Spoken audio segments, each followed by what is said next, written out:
If you have been following my channel for a while, you probably know I am pretty bullish on self-hosting. I have made a bunch of videos on this topic, and even my SaaS Retro UI Pro was hosted on a VPS until yesterday. So yeah, even though I am a big fan of self-hosting, I realize it's not the best setup for my business right now.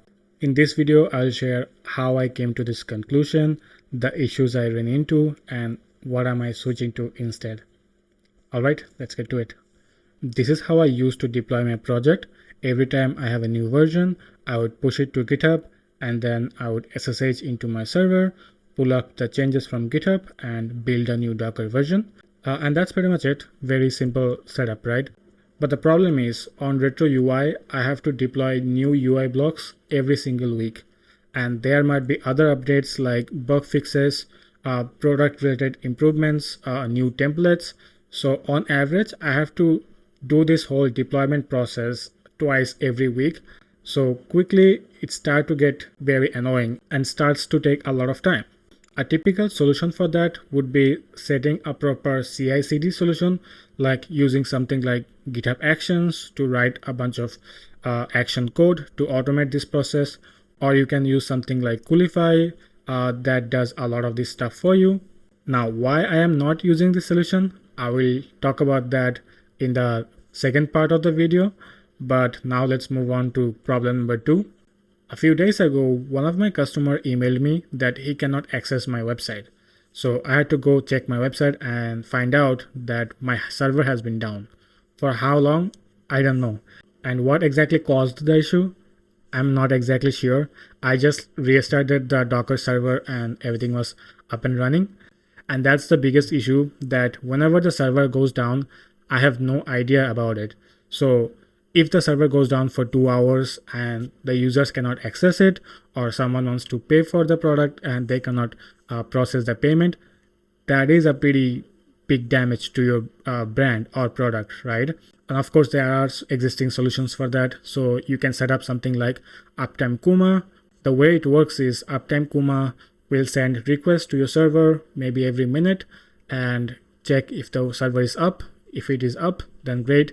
If not, maybe it will send you a notification on your WhatsApp, Discord, or Telegram, or wherever you set up. Basically, I have a detailed video on it. You can check it out. And to find bugs, you can set up a log monitoring system, something like Sentry or ELK stack.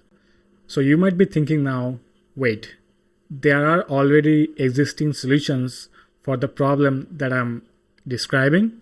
So why am I abandoning self-hosting? Well, it all comes down to two things: time and money. So my project was hosted on a VPS from Hetzner, which would cost me around $4 per month. Not bad, right? But if I wanted to self-host new services like Uptime Kuma or a logging solution like Grafana or ELK stack, I would either have to upgrade my current server or get a new separate one, and that potentially could double my server cost.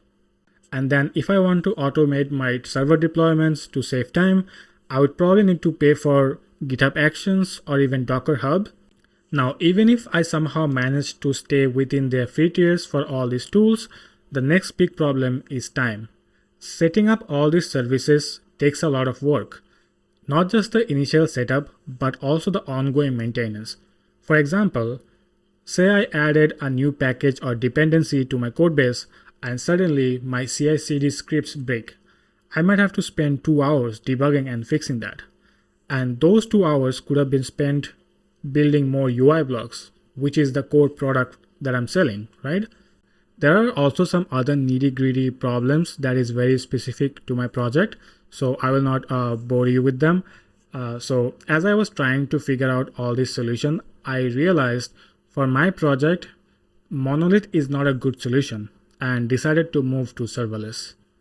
That would eliminate a lot of my problems, but also make things cheaper because serverless platforms typically have a very big free tiers, and since my project is only used by the pro users, it doesn't get a lot of traffic.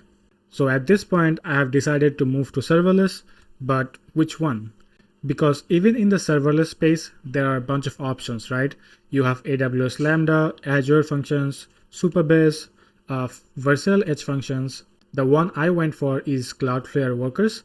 The main reason is I used it in the past, so I am already familiar with it and I love the platform. And Cloudflare in general comes with a ton of features like Cloudflare Pages, where I can host my front end, R2, where I am storing all my images and static files, and Cloudflare Worker has built-in logging feature, so I can easily debug my functions, check their performance and all that.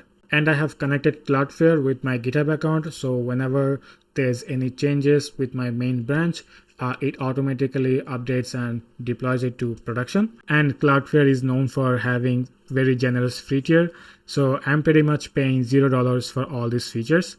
And yeah, that's pretty much the whole story why I ditched self-hosting and moved the Retro UI Pro infrastructure to Cloudflare. Hope you guys liked the video and make sure to subscribe if you did, and I'll see you guys next time. Bye bye.